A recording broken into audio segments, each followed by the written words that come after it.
আসসালামু আলাইকুম সুপ্রিয় দেশবাসী। জুলাই আগস্ট বিপ্লবী গণ অভ্যুত্থানের আমাদের একজন নারী সহযোদ্ধা নারায়ণগঞ্জের চাষাড়ায় জঙ্গি শেখ হাসিনার হায়না বাহিনীর দ্বারা গণধর্ষণের শিকার হয়েছিল। সেই নারীর ভিডিও সোশ্যাল মিডিয়ায় ঘুরে বেড়াচ্ছে।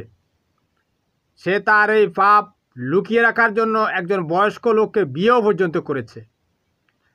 যাক, আল্লাহর রহমত, ওই বাচ্চাটা নষ্ট হয়ে গেছে।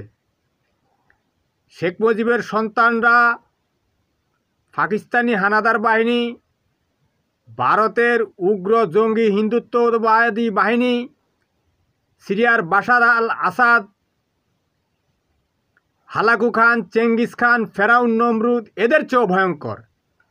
তারা একটা ফুলের মতো মেয়েকে 2 টাকার কুকুরে নষ্ট করে দিয়েছে।